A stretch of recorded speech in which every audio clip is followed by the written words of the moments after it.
my technical assistance. Thank you.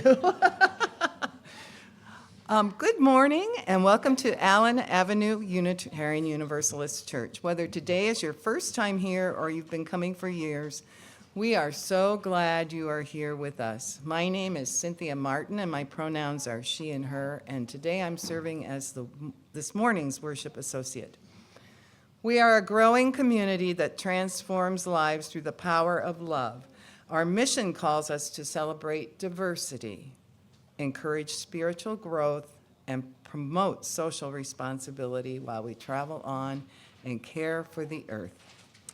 A special welcome to those at home who are joining us on Zoom today. If you're attending for the first time, please fill out the welcome card on our website so that we can get to know you. I have a couple announcements. First of all, if anybody's willing to take some of the bags that we packed on Friday to Main Needs, just come and see me after the service.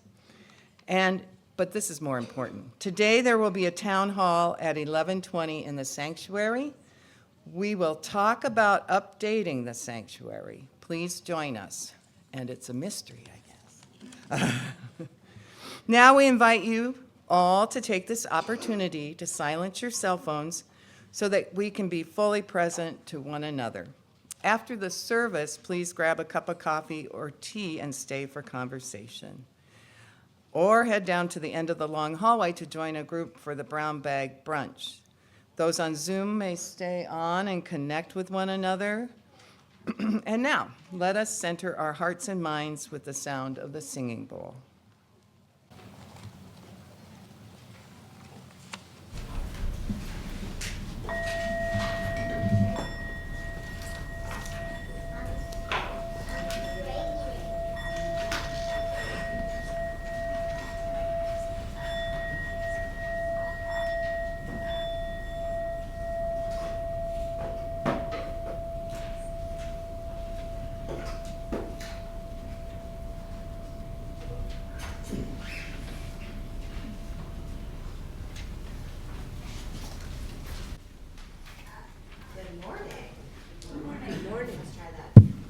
Good morning.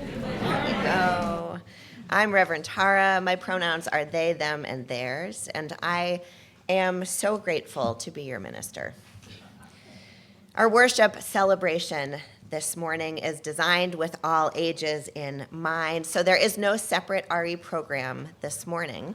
If, however, any of our kids would like to play in the nursery with Lex and Kaylee at any point, you may find your way down the hall.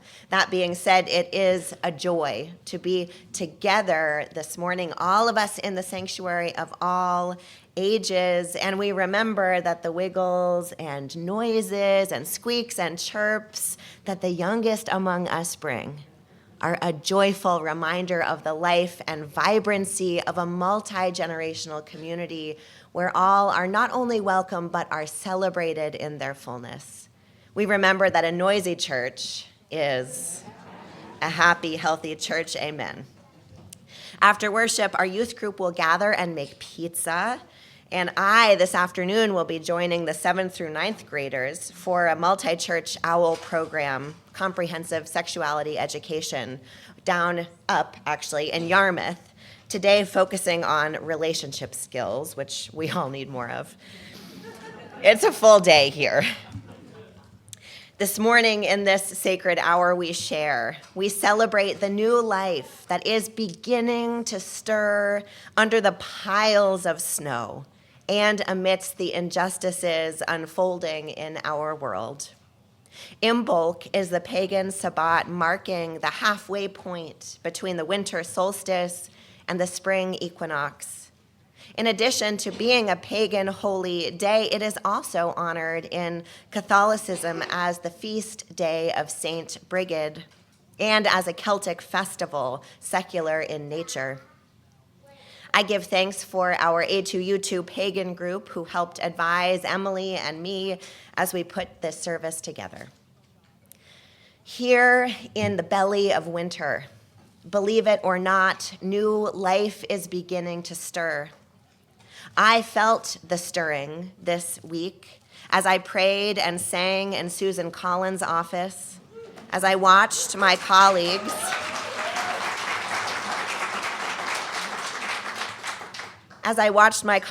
get handcuffed and driven to jail, as I stood in sub-zero temperatures creating a human shield between ICE and immigrant factory workers in Westbrook. I felt the stirring of new life as I watched so many of you rise up to meet asks from our community with assistance and support of all kinds for our new Mainer friends and neighbors. I feel the stirring of new life as we move through this liminal space, unsure if things will get better or fall back into chaos, but certain that we as a Maine community, that we have been changed. I feel new life stirring. It hasn't arrived. The Spirit moves slowly. In the words of the 30th Psalm, weeping may endure for the night, but what comes in the morning? Joy. Joy comes in the morning. It may not be morning yet, but friends, we are on our way. So whoever you are and however you arrive here to community today, friends, come and be welcome. You are joyfully called to worship.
As we light our chalice this morning, those joining on Zoom are invited to light a chalice or candle near you to connect us more deeply with one another.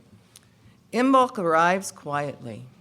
There aren't blazing bonfires yet, no green fields, not a ton of birdsong. Instead, there's a hush, a breath held beneath frozen soil. This is the season of signs rather than spectacle. The Celts and their spiritual descendants understood this deeply. They wanted for small, subtle messengers, a white flower piercing snow, a ewe swelling with milk, a trickle of water loosening beneath ice, a candle flame steadying in the dark. Imbolc isn't about what's fully arrived. It's about what has begun. We light our chalice this morning in the spirit of beginning.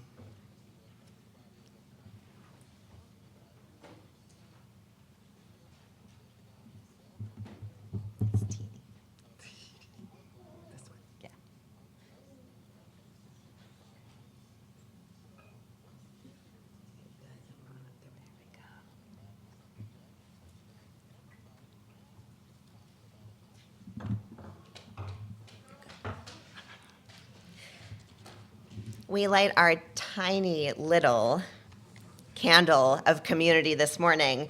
No symbolism behind the size. There's just a lot going on up here.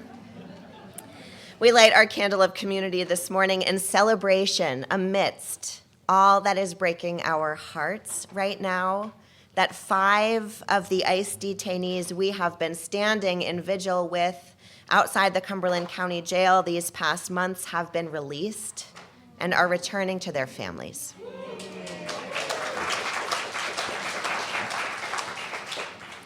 Will you take a breath with me? Good morning.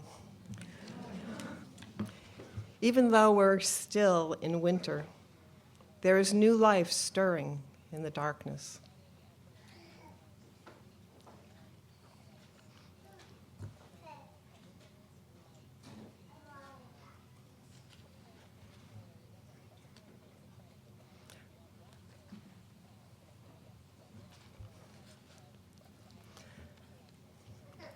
I call in the light and the fire of the growing sun. I call on its power to spark new life deep in the dark.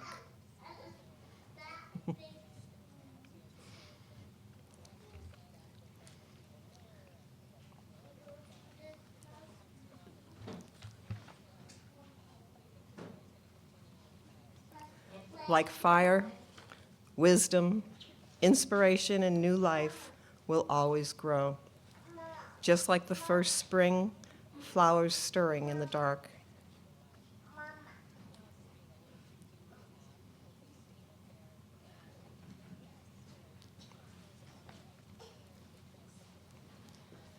I call on these flames to cleanse and purify us as we move into the time of new life coming. Manifest. Fire of the hearth, blaze of the sun, fill us with your shining light.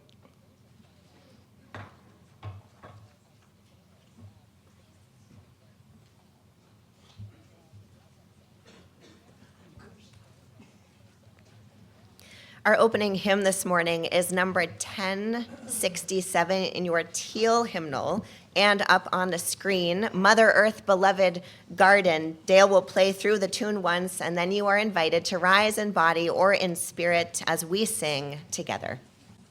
Amen.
We have a basket up here that Emily is holding, and I invite one of our children, perhaps, to take a look and see what they see in the basket.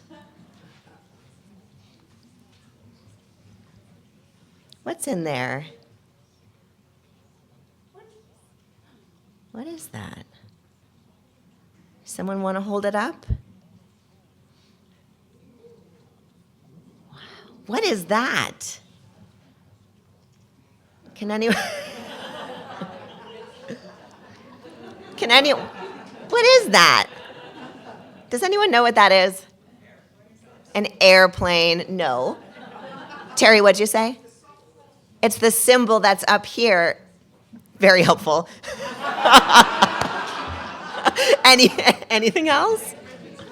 St. Brigid's Cross. What is that? I don't know. Okay, all right. It's a Celtic symbol. Anyone else know anything else about this?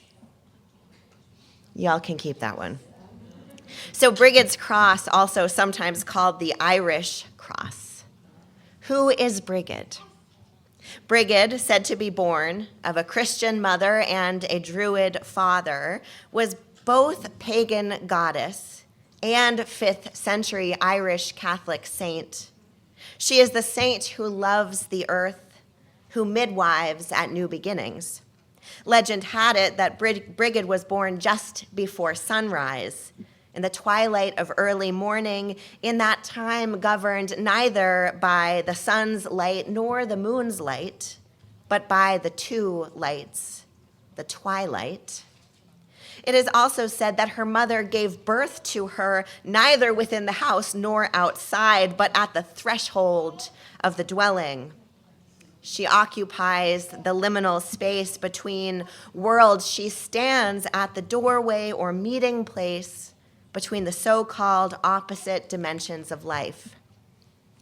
Brigid occupies and represents the liminal space, the portal, the doorway between the womb of the universe and what is trying to come into being. Brigid's cross is a form found in many ancient cultures, with its 4 equal arms depicted almost in rotating motion.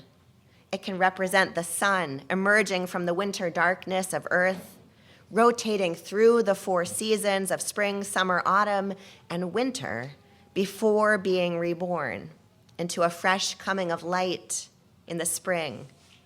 It is hung in doorways or windows, the threshold of homes, in the spirit of protection, inviting blessings into the dwelling place.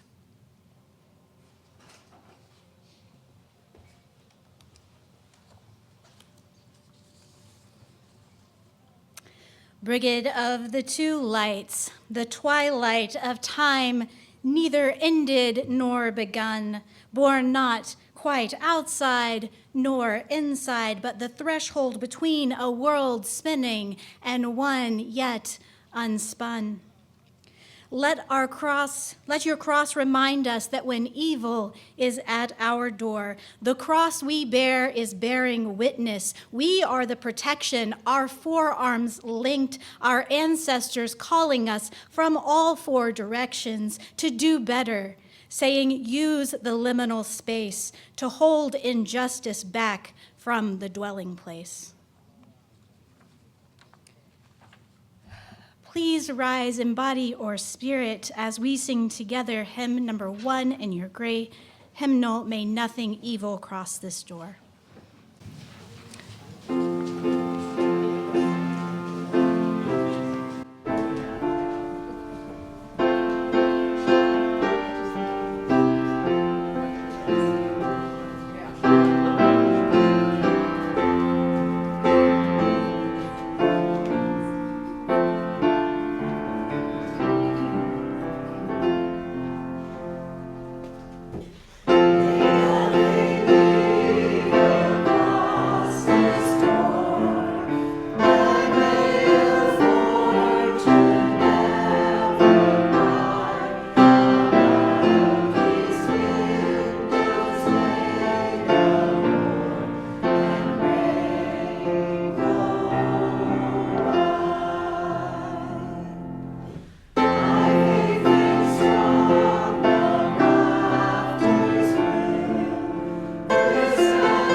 Would you join me in the spirit of prayer? O Spirit of life, Spirit of love, we pause for a moment on this winter day to reflect on the changes 1 week can make in our lives. It has been another heart-wrenching week for the justice seekers among us. We celebrate today the feast of Imbolc, which heralds the coming of spring. Our hearts stir with the thought that though temperatures dip below zero some nights, our ground is covered with snow, nights still feel long and dark, lambs are being born, that the light is increasing, that if not here, then in other parts of our country, the earth has begun to stir ever so slightly from its winter rest. Our hearts stir with the knowledge that in the face of the unspeakable cruelty we have seen these past weeks, so many people are waking up, are rising up, are asking how they can help, where they can plug into the holy labor of liberation.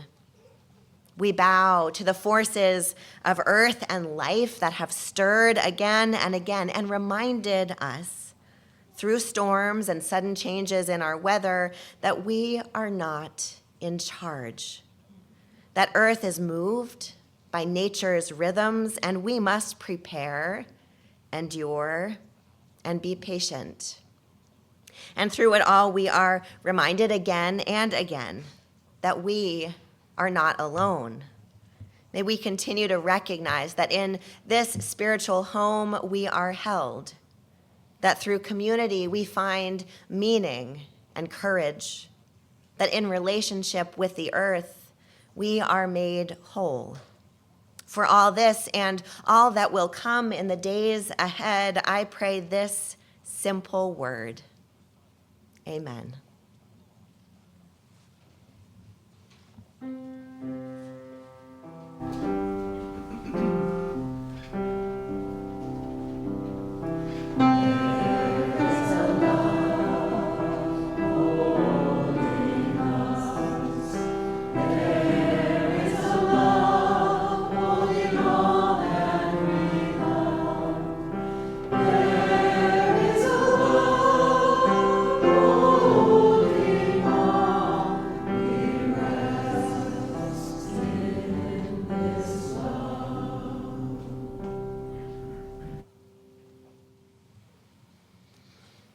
Some of our littles have gone to bigger and better places. And we've got plenty young at heart around here. So Emily's got the basket out again, and I invite someone to reach in and see what's inside. What do we got in there? What is that? A candle. Can anyone think of some things that candles might symbolize? Light, life, hope, the sun, solidarity, goodness. Okay. A flame is another symbol of Imbolc, more specifically, the eternal flame. The meaning of the goddess Brigid's name was Great One, Shining One, or brightness. She was the brightness deep in all things. For centuries, a fire had been kept burning continuously in the Druidic community from which Brigid came to celebrate light, shining deep in all things.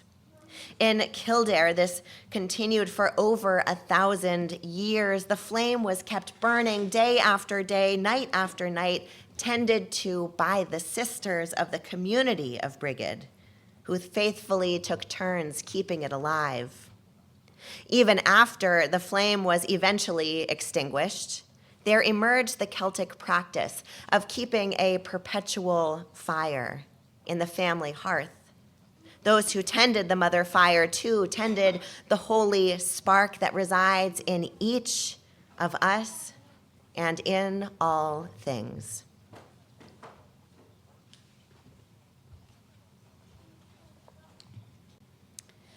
A never-ending fire in the deepest parts of us is kept safe, internal, eternal, a shared and tendered inferno, a flame that rises up within us. It is stoked by passion, fed by the community, passed down, borrowed, and contagiously proffered into perpetuity. Please join us in singing hymn number 362, Rise Up, O Flame. We will sing it through twice.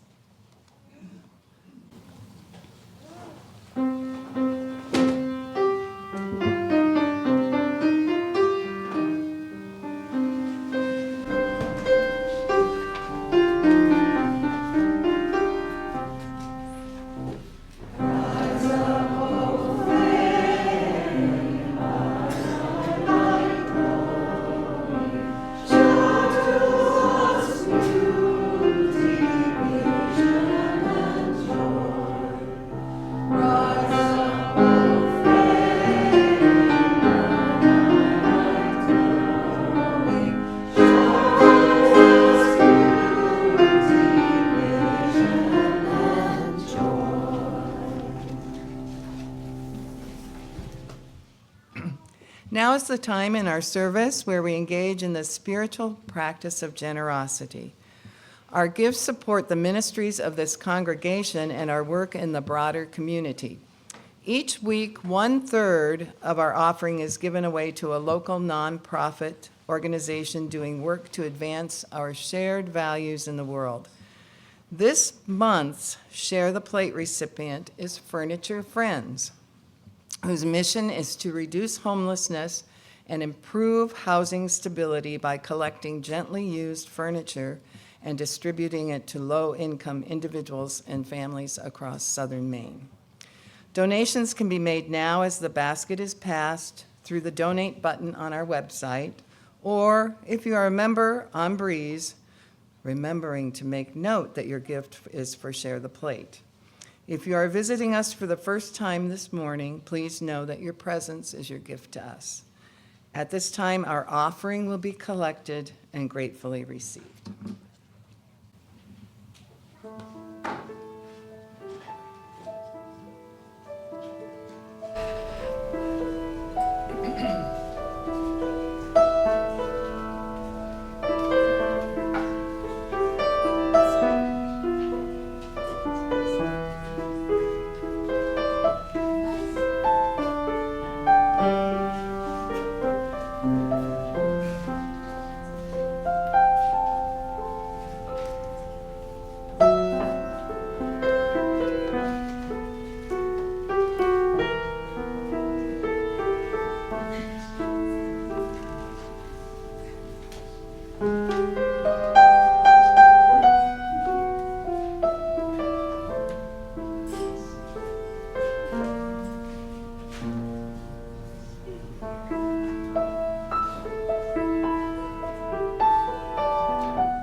Back to that basket.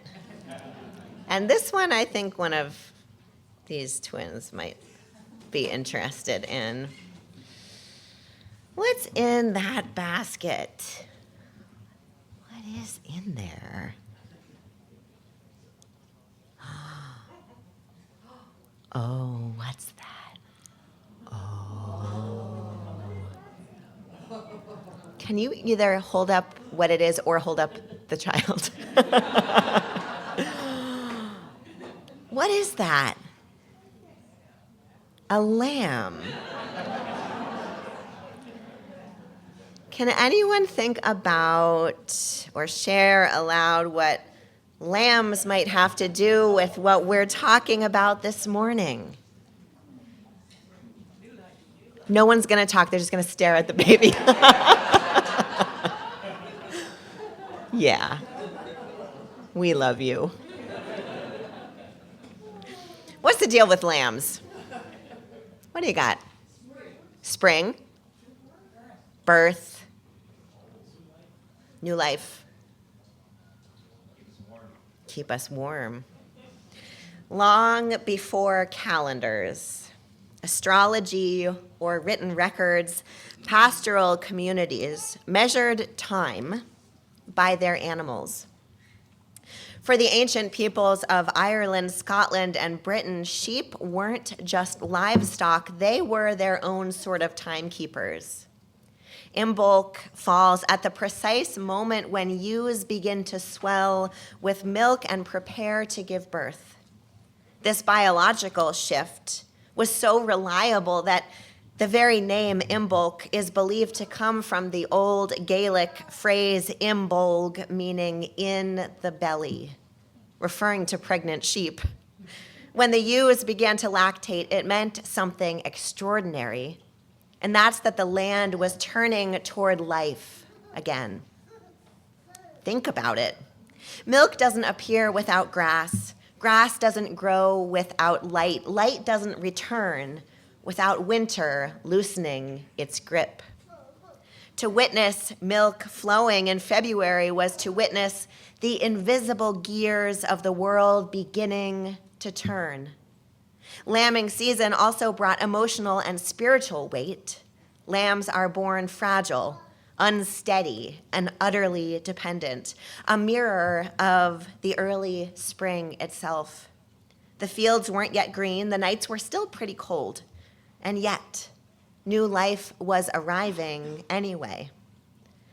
This made sheep powerful symbols of trust in unseen cycles, faith that what is coming will be enough.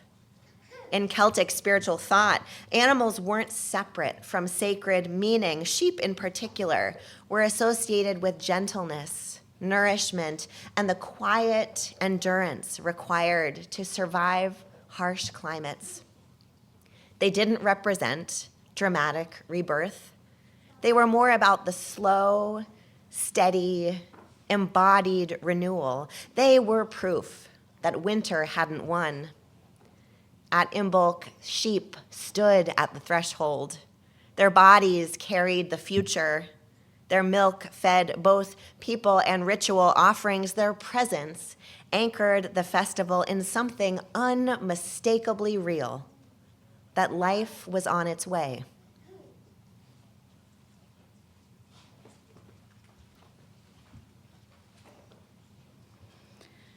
Mother sheep, I see you gentle and brave when the world looks bleak. You swell with new life, keeping time, making a place for the vulnerable, born of you, to rest their unsteady feet.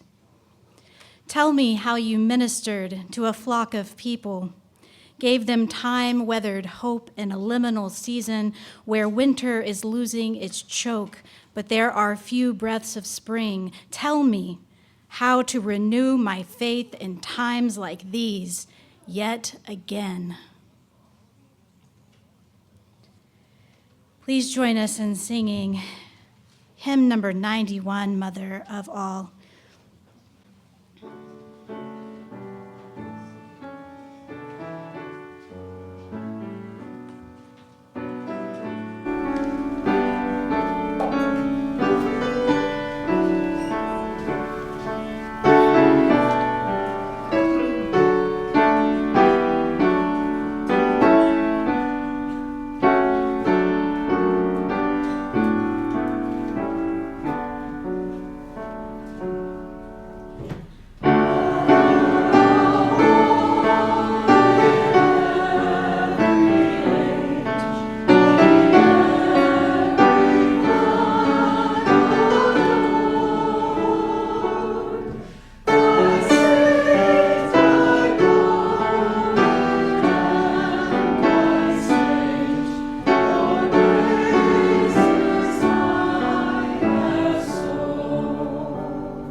In a few moments, we will join in the sacred and simple ritual of breaking bread together. It is Celtic tradition to make and share ash cakes, or oat cakes for Imbolc. Donnie Dodson of Eats History writes that ash cakes, made from humble oats and cooked directly on warm stones or within the embers of the fire, became an offering to Brigid and a symbol of hope for the growing season ahead. Their simplicity reflected the starkness of winter, while their preparation carried deep ritual meaning. Oats played a central role in Celtic daily life because they grew well in the cool, wet climate of Ireland and Scotland.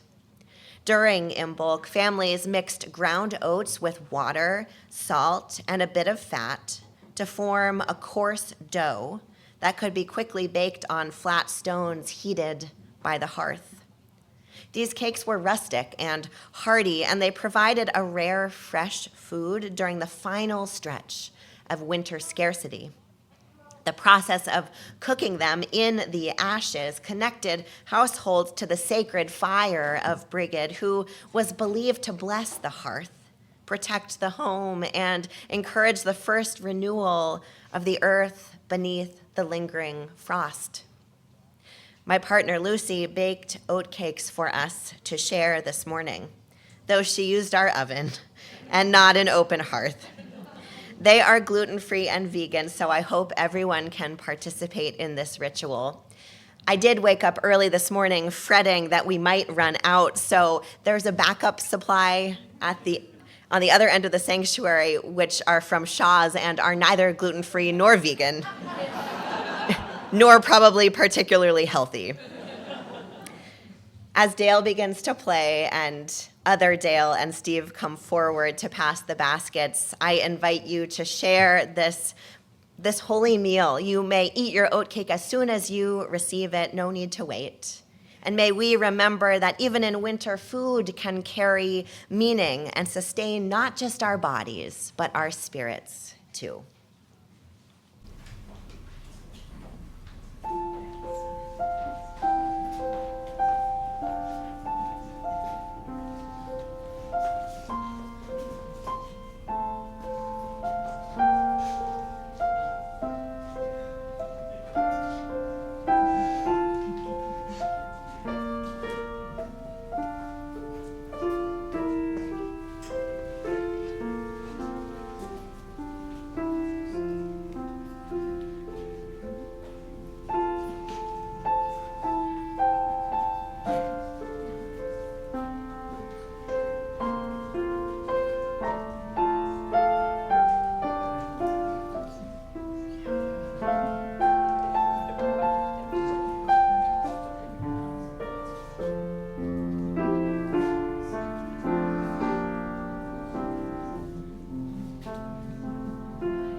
Food is often most meaningful when it is simplest. That these rough oat cakes carry the memory of cold nights, glowing hearths, and communities turning with the seasons, we remember that we belong to a world where nourishment, ritual, and gratitude are blended into one, and where the first signs of spring can be welcomed with reverence and hope. With reverence and hope, friends, let us sing now together our closing hymn 61, Lo, the Earth Awakes Again.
After the benediction and extinguishing our chalice, you are invited to remain seated for a time of silent reflection and integration as Dale offers the postlude.